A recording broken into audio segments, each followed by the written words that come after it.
En medio de un convulsionado contexto tanto local como internacional, tenemos pandemia, ya estamos saliendo de ella, tenemos también muchos temas, conflictos como el de Rusia-Ucrania, para que nombrar algunos más. Acaba de lanzar un nuevo libro el expresidente de la República, Ricardo Lagos, mirando con preocupación cuál es el destino que va a tener nuestro continente, nuestra región en el mundo. Justamente para poder hablar en profundidad de eso, de la situación actual de nuestro país, estamos con el expresidente de la República, Ricardo Lagos. ¿Cómo está, presidente? Muy buenos días. Buenos días y gracias por la invitación. Bueno, justamente lo tengo en mi mano, La Nueva Soledad de América Latina, una conversación muy interesante que usted tuvo y convocó también a Jorge Castañeda y Héctor Aguilar Camín, pensando en qué estamos, cómo nos organizamos, cuál es el peso que tenemos en el resto del mundo. Y usted parte este libro justamente con una anécdota en la que en una reunión, en el grupo de Río, toman una decisión. Quizá usted lo puede contar porque le sale bastante más entretenido. Bueno, lo que ocurre es que estábamos en una reunión del llamado Grupo de Río, que se formó cuando empezaron a regresar los países a hacer sistemas democráticos en la década del 80. En Río de Janeiro, entonces, el primero de los presidentes elegido democráticamente se le ocurrió convocar a los otros. Bueno, y cuando en Chile se eligió a Patricio Aylwin, entonces Chile también entró al Grupo de Río. Y como todos los años nos reuníamos los presidentes, y a mí me tocó en el 2001 presidir el Grupo de Río, y nos reunimos en Santiago de Chile, y ahora, cuando llegó el momento de almorzar, los presidentes estábamos almorzando solo en La Moneda. Y al entrar, el presidente de la Rúa me dice: Ricardo, tengo un problema muy grave, voy a pedirle a mi ministro de Hacienda que hable por mí en esta reunión, déjalo entrar. Sí, por supuesto, claro, si usted pide eso, le digo al resto de mis colegas: mire, tenemos aquí un pedido, el señor ministro presidente quiere que entre su ministro de Hacienda. Entró el ministro de Hacienda y nos contó un panorama argentino muy malo. Y no les quedaba otra que pedir un crédito al Fondo Monetario Internacional. Y el fondo estaban pidiendo 5.000 millones de dólares, que era una cifra muy grande. Es también grande hoy día, pero esta era mucho más grande. Y en el Fondo Monetario, dado el poder de voto de Estados Unidos, el secretario del Tesoro tiene en la práctica veto, porque tienen más del 17% de las acciones. Y él dijo no, porque no nos van a pagar. Cosa que ocurrió finalmente. Entonces el resultado fue que el ministro dijo: yo quisiera la solidaridad de ustedes y nos ayuden a conseguir este préstamo. Y cada uno dijo: sí, claro, muy justo, todos estaban de acuerdo en esto. Hasta que alguien hubo que fue imaginativo y dijo: bueno, pero hagamos una cosa. El presidente Lagos está presidiendo esta reunión. Que llame a Bush y le diga entonces, que le diga a su ministro de Hacienda que tiene que conceder el préstamo. ¿Qué pensó usted ahí, en ese momento? ¿Qué pensó en ese minuto? Porque era usted el encargado de la misión. Que era como insólito realmente. Ahora, por otra parte, claro, todos ahí dijeron: por supuesto que sí. O sea, América Latina estaba hablando con una voz, quería que le prestaran la plata. Entonces, bueno, yo cuento ahí, Heraldo Muñoz era mi subsecretario y era amigo de la Condoleezza Rice, que era en ese momento asesora del presidente Bush. Y le dice esto, y ella le dice: no lo puedo molestar porque está de vacaciones. Ah, no, le dije, dame con la Condoleezza Rice.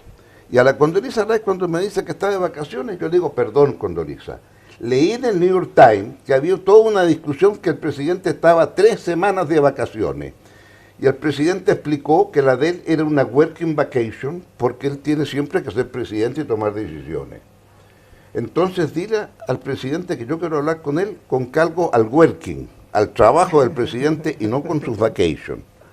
Bueno, se rió de cuál es el tema, me dijo, para decirle al presidente. Yo se lo expliqué.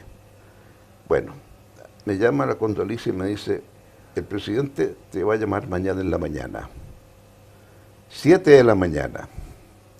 Él quiere saber más, tiene que informarse. Bueno, entonces me llama a las 7 de la mañana y me explica que insiste el secretario del Tesoro que no le van a pagar. Y yo le insisto que tiene que escuchar a América Latina en pleno que está ahí, a través mío en América Latina, no era llegar y decir que no. Entonces me dice, Ricardo, mira, está bien, voy a ver modo de convencerlo, pero si lo convenzo, bueno, tú entonces dime que se va a responder. Sí, por supuesto, le dije, América Latina, que sí. Y se aprobó el famoso cuento. Y debo reconocer que el presidente Bush es un caballero. Nunca me echó en cara qué es lo que pasó con el crédito. Y sea, ahora tenemos a Argentina de nuevo en el Fondo Monetario. Digamos que la aprehensión... Pero bueno, son cosas que ocurren. La aprehensión era justificada, hay que decirlo. Pero, presidente, lo importante de esta anécdota es, como dice usted, el peso de América Latina. Hablamos fuerte y nos responden. Y no solo le contestaron el teléfono, sino que además dieron una solución. ¿Qué pasa hoy? ¿En qué estamos hoy? ¿Cómo han ido cambiando los tiempos? Bueno, ¿Cuál es la influencia? Lo que planteamos, que no existe América Latina. Porque para existir primero tenemos que tener una cierta coordinación entre nosotros. Y seamos claros, en las relaciones internacionales, cada uno lucha por los intereses de su país. Y es un error que las relaciones internacionales sean solo con los que son mis amigos, piensan más o menos como pienso yo. Dígame usted, yo estaba un poquito alejado de las ideas del presidente Fox, que representaba, ¿verdad?, la entrada de aquellos que estaban opositores al Partido Revolucionario Institucional, al PRI, que había gobernado más de 40 años. Sin embargo, cuando llegó el momento, y México estaba en el Consejo de Seguridad, y Chile también, bueno, lo primero que hice en el teléfono, te propongo que todas las cosas las hagamos juntos y nos comuniquemos. Bueno, nos tocó la guerra de Irak. Y coincidimos ambos cómo había que actuar. Entonces actuamos unidos. ¿Qué pasó? Al poco tiempo se acercó el embajador de Pakistán y dijo, veo que ustedes siempre están muy de acuerdo, a los embajadores allá. ¿Se ponen de acuerdo? No, sí, claro, a veces conversamos alguna cosa. ¿Me podrían invitar a la reunión? Bueno, preguntaron aquí, dijimos, bueno, claro que se incorpore. Entonces empezamos a hacer 3. Y después que fuimos 3, es divertida la historia. De repente apareció un largo artículo en el New York Times acerca de los Uncommitted Six, U6. Los que no están comprometidos son 6. Y agregó a estos 3, agregó a los 3 africanos, porque efectivamente en ese momento los amigos africanos, en general, el pakistaní les informaba lo que nosotros pensábamos hacer y ellos lo aprobaban. O sea, usted ve, en un grupo de 15 bastó un cierto entendimiento y teníamos 6. Entonces, cuando el presidente al final me llama para pedirme, qué sé yo, que el voto de Chile, le digo el voto, qué sé yo, me dijo, sí, porque falta Chile, con eso tengo mayoría. Yo sabía que no tenía mayoría, porque los 6 no le dábamos la mayoría. Pero bueno, se produjo lo que se produjo y tuvimos una posición común. Y claro, con mucha franqueza, yo le dije al presidente mexicano, tu situación con Estados Unidos es distinta a mí, porque en mi caso yo no tengo 3.000 kilómetros de frontera, no tengo los migrantes que van, o sea, tengo una situación... Oye, pero como dice usted, había una capacidad de ver cuáles eran los puntos en común de la región y centrarse en eso y dejar lo demás para cada país. Claro. ¿Se ha perdido eso? Se ha perdido porque no conversan. Es que en ese momento lo único que había era el teléfono, no había Zoom para hacer un libro, no había Zoom. Pero hoy día que hay Zoom, entonces no es por falta de tecnología, ¿verdad? Esto, ¿cómo nos ponemos de acuerdo? Y creo que entonces es fundamental. Porque me dicen, no, es que en esa época era más fácil porque estábamos en boom de commodities y había más plata. Es cierto, había más plata. Pero ahora es más urgente porque los problemas que tenemos son enormes. Aquí vamos a pasar días, no Chile, todos los países del mundo, días muy difíciles producto de la guerra. Antes estábamos por el COVID, también, digámoslo, no lo hicimos muy bien como Latinoamérica. En el librito, paso un aviso comercial, en el librito hay una parte al final que se llama numeralia, estas son las ideas que le gusta poner a Aguilar Camí, que en vez de poner apéndice estadístico, que es un poco fome, ¿ah? Entonces puso numeralia, y que lo hizo activamente, toda esa parte numeralia la hizo quien nos coordinaba, que era Mireya Dávalo. Mireya Dávila trabajaba mucho tiempo conmigo. Bueno, entonces ella hizo la parte esa. Por ejemplo, ahí tú quieres ver eso, somos el 9% de la población mundial, pero tenemos el 30% de los muertos por COVID. No lo hemos hecho muy bien, ¿verdad? Tiene que ver, porque uno dice, bueno, no conversan de eso ustedes, no se ponen de acuerdo, tenemos esa dificultad de poner sobre la mesa las cosas en común, pero ¿alcanza o alcanzaría con eso? Pensando en que si queremos ser una región atractiva, hay muchas otras cosas que tenemos que entregar también, certeza jurídica, confianza, por decir algunas otras. ¿Es tan simple como coordinarlo de alguna manera o también va a tener que ver con lo que cada país está dispuesto a hacer? Bueno, es que cada país tiene que, por ejemplo, dar confianza. Me parece que es muy difícil un país que diga, no, mire, yo hago lo que quiero. Pero eso ya Porque no parece tan hoy obvio como no antes. es posible hacer lo que se quiere, porque estamos tan integrados unos con otros. O sea, cuando el presidente Biden dice quiero poner un impuesto a los súper ricos, pero creo que sea un acuerdo internacional, ¿qué está diciendo? Ah, él no se atreve a ponerlo solo en su país, porque los súper ricos se pueden ir a otro país. ¿Se da cuenta? El país más poderoso de la Tierra dice, no, yo quiero un acuerdo internacional. O sea, vamos caminando a algo que va a ser superior a cada país. Cuando nosotros vemos la situación propia, nuestra propia reforma, por ejemplo, que también queremos poner un impuesto como ese, por nombrar una cosa, ¿pecamos de ingenuos entonces? Pensando que si el país más importante del mundo se da cuenta que los impactos no solo dependen del propio país, sino que de los demás, ¿pecamos nosotros de ingenuos? No es que seamos ingenuos, queremos hacerlo porque necesitamos esos recursos, etcétera. Pero claro, sería más fácil hacerlo en un acuerdo internacional, ¿verdad? Entonces, si Estados Unidos lo dice, está bien, cada país es soberano, cada país hace lo que quiere hacer, porque para eso, etcétera, etcétera, etcétera. Somos un país soberano. Pero esa soberanía, en este mundo que cada vez está más integrado, en ese mundo más integrado, más vale escuchar lo que están haciendo los otros también y ver cómo concordamos un punto común. Y ese concordar tiene que ver con los intereses de cada país. Pero si se hace un entendimiento sobre la base de ideologías, izquierdas, derechas, me da la impresión que las izquierdas y derechas como las concebimos hoy son propias de la revolución industrial, que están quedando en el pasado porque ahora estamos en la digital. O sea, ¿usted se da cuenta que es distinto gobernar cuando un presidente pueda decirle a la ciudadanía, les quiero consultar, estoy pensando hacer 1, 2, 3, quiero saber la opinión de ustedes?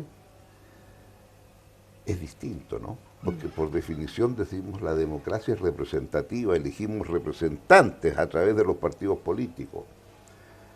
Pero no me cabe duda que van a surgir también instituciones para escuchar a la ciudadanía. Pero antes de salirnos de la relación internacional, porque es muy importante lo que usted dice a propósito de la discusión que tenemos actualmente por el TPP-11, por el acuerdo, la actualización del acuerdo con la Unión Europea. ¿Cómo ve usted esa discusión, considerando, saliéndose quizá de la política local, digamos, mirando cómo funciona el mundo, mirando que los países más importantes saben que necesitan trabajar en conjunto? ¿Qué le parece que nosotros estemos de alguna manera poniéndolo en duda o mirándolo con resquemor? Bueno, creo que respecto del TPP hay un elemento adicional que es muy importante. Estamos en presencia de un acuerdo en donde China ha pedido entrar, que no estaba. 2, estamos en presencia de un acuerdo que, en definitiva, el origen usted sabe que fue Chile. Porque Chile decidió hacer un acuerdo con Nueva Zelanda. Y cuando estábamos listos, me llama y me dice que Brunei quiere participar y también Singapur. Bueno, con 2 países que no teníamos mucho que ver. Entonces, claro, el acuerdo era de 4. Y en la última reunión que me tocó participar de la APEC, de la Asociación Asia-Pacífico, informé. Se ha constituido el G4, poderoso grupo de países, etcétera, etcétera, haciendo un poquito, ¿verdad?, humor. Bueno, ahí quedó el TPP, que en su última página dice que esto está abierto a qué sé yo. 4 años después, 2 años después, lo vio el presidente Bush y se interesó en entrar al TPP.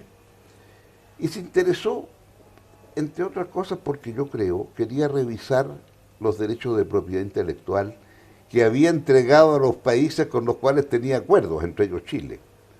Bueno, y esa fue la razón por la cual cuando se hizo el gran debate para ampliar el TPP, bueno, Estados Unidos llegó con sus planteamientos y los planteamientos no concitaron lo de la mayoría. ¿Y quién resolvió el tema?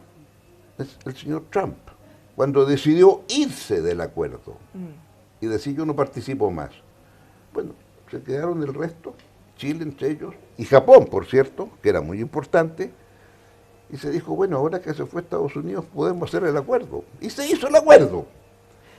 Ahora, a diferencia de otros acuerdos, no necesitaba que el 100% de quienes formaban parte de ellos lo hubieran ratificado, hubiera pasado por todo el proceso, Claro. por lo que comenzó a regir antes. Nosotros ya ahora podemos ver la experiencia en la práctica por varios años de los Claro. países.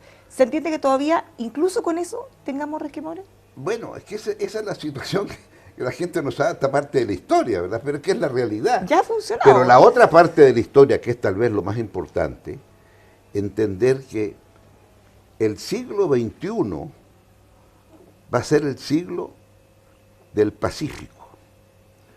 Y del Pacífico del Asia, porque ahí van a confluir las grandes economías. Y así como en el siglo XX fue el siglo del Atlántico Norte, porque el gran flujo de Europa-Estados Unidos fue el dinamismo del mundo, ahora el ciclo va a estar ahí, en el Asia-Pacífico, y nosotros no vamos a estar ahí. Pero que eso es una monstruosidad. Somos el país que tiene 5.000 kilómetros. Por primera vez estamos en la primera fila de la historia. Porque esa es la verdad. Miramos para el Pacífico y antes para el Pacífico era nada. Y ahora miramos y al otro lado está el polo que va a ser el dinamismo de la economía mundial. Tenemos algo que decir. Podemos participar ahí. Pero es tan obvio lo que estoy diciendo. ¿Cómo nos ve? En este contexto hemos hablado de la región, de cómo ha ido cambiando también la relación, la relevancia del continente. ¿Cómo ve a Chile ahora? Han pasado muchas cosas, tuvimos el plebiscito, pandemia, para qué decir, Sí, crisis claro. económica. Bueno, Chile está en la noticia mundial, también digámoslo. Estamos, no, a ver, somos un país chiquitito, ¿verdad? Pero hemos hecho noticia. Hemos hecho noticias primero por lo que pasó en octubre del año 18, ¿verdad? Del 19. Paremos ahí un segundo, ¿Ah? paremos ahí un minuto ya que lo mencionó. Sí. ¿Cómo ve usted? Ya estamos a pocos días de un nuevo aniversario de conmemoración del 18 de octubre. ¿Cómo ha ido evolucionando eso? ¿Cómo lo ve usted? Bueno, yo creo que no es para estar muy contento y conmemorar aquello, ¿verdad? Porque aquello mostró un país que estaba enrabiado consigo mismo porque pensaba que las cosas no se estaban dando bien.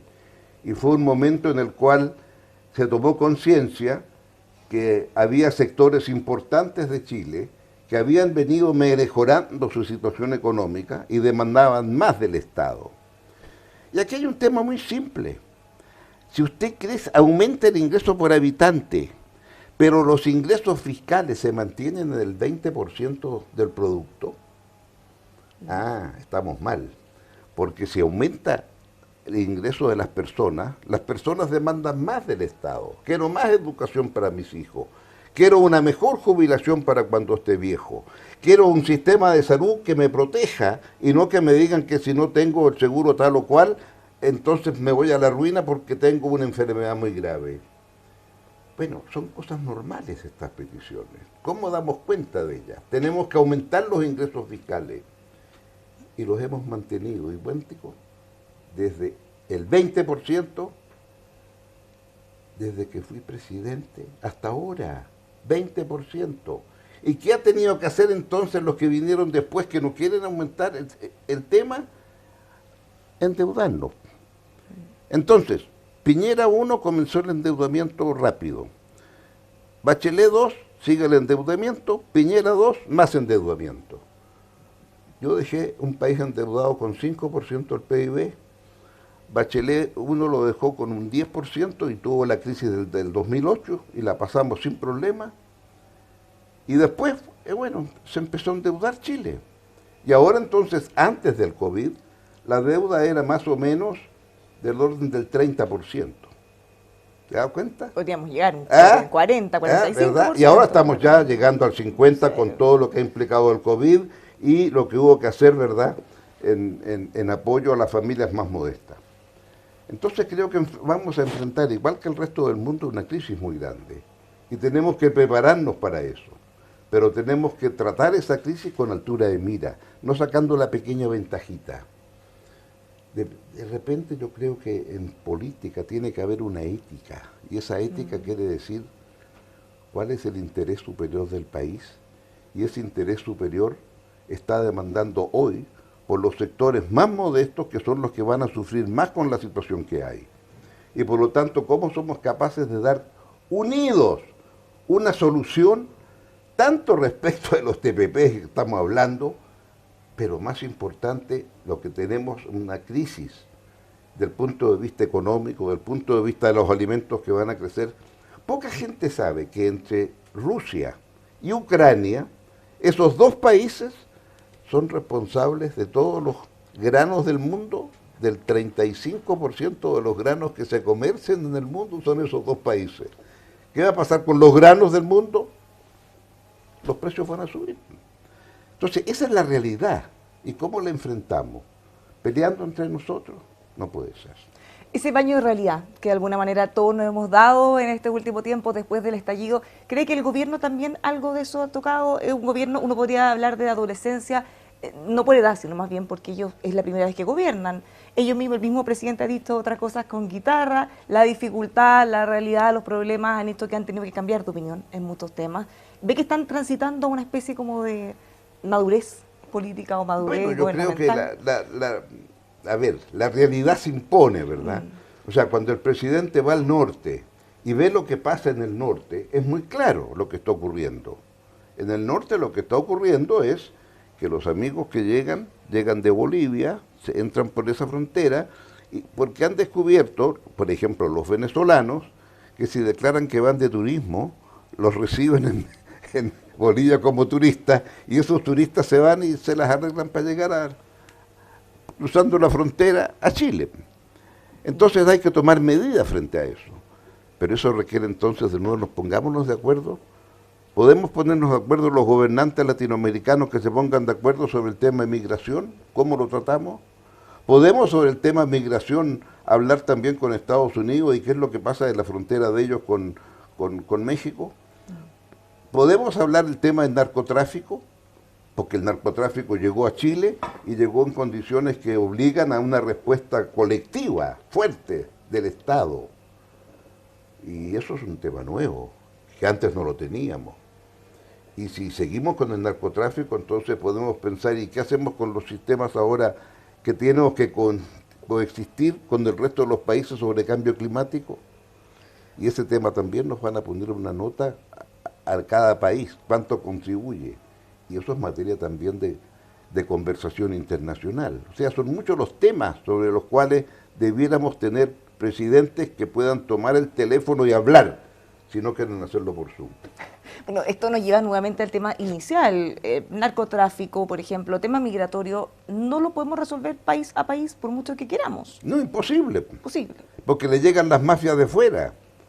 Le llegan las mafias de fuera, se instalan, y esas mismas mafias son las que traen muchos migrantes, digámoslo con crudeza. ¿Cómo ve usted el escenario, ya lo decíamos vos, volviendo al paréntesis 18 de octubre, cómo ve el escenario, cómo está Chile post plebiscito en que estamos ahora, porque vamos a tener un periodo económico complejo? Yo creo que básicamente lo que va a ocurrir acá, que tenemos, como tú dices, un periodo económico complejo, muy complejo, y no me gustaría que se saque la pequeña ventajita. Porque es tan fácil hacer un poquito de demagogia, ¿verdad? Pero no hay que jugar con el interés de los más desposeídos y decir cómo llegamos con apoyo a los que más lo requieren, y ese apoyo requiere entonces determinado tipo de recursos y de dónde sacas esos recursos, y eso implica entonces una revisión del sistema tributario, que por tanto tiempo no... Cada gobierno que llega dice voy a hacer un tema tributario, pero al final no se hace. Bueno, ahora yo creo que el ministro Marcel está debidamente empoderado, nadie va a discutir su sabiduría, sus contactos internacionales, la grandeza con que aceptó participar en este gobierno.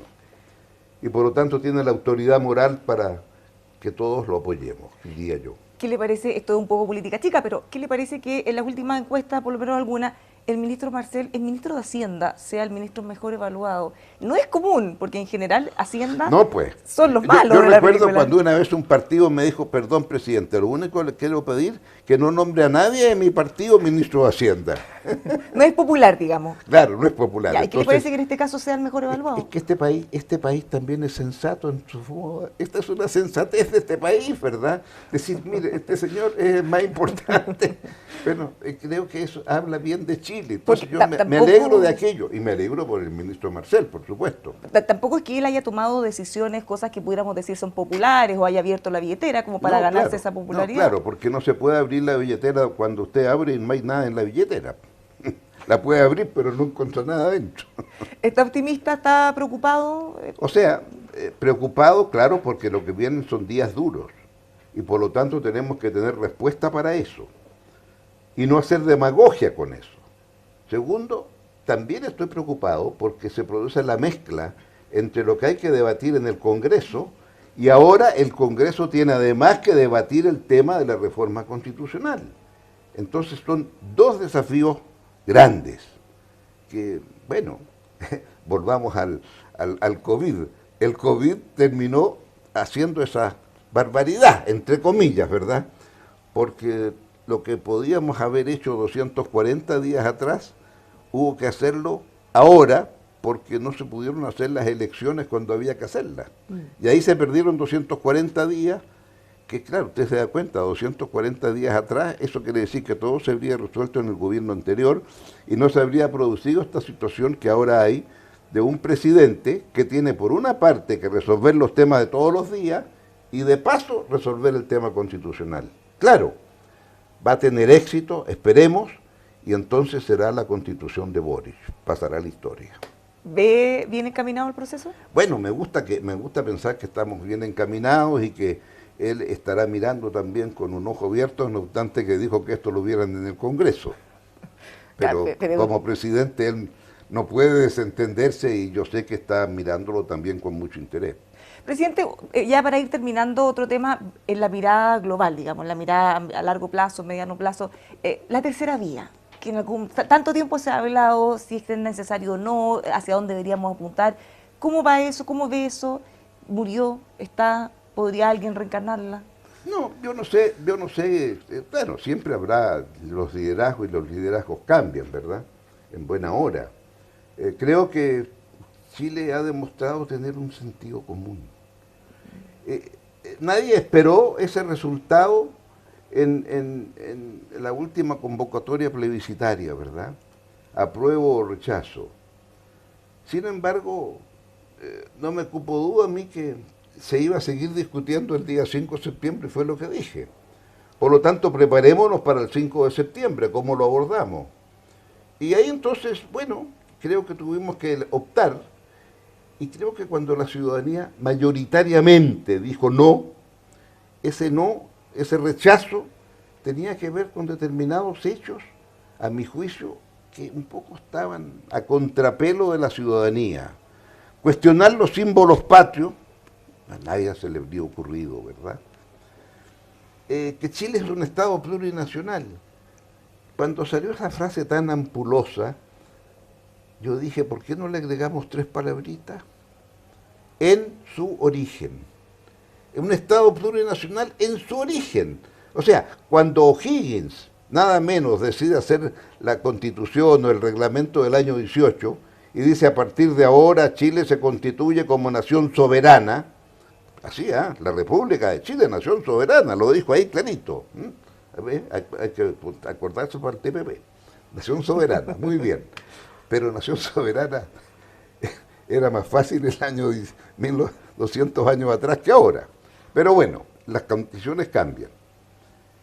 Pero en ese momento efectivamente podía usted decir eso. 200 años después. esta nación soberana vibra cuando juega la roja. Vibra con las mujeres que ayer, oiga, dígame usted, las mujeres, oiga, sacaron, ¿a quién derrotaron ayer? Mejor no pregunto, porque bueno, ¿verdad? Para no herir susceptibilidades. Pero son cosas que todavía nos unen en el fondo. Claro, entonces esas cosas son muy importantes. Y tenemos que reconocer entonces nuestra identidad como país llamado Chile. Y eso entonces, claro, tiene una historia. Y todos respetamos la historia. Orgullosos también de su historia, ¿por qué no?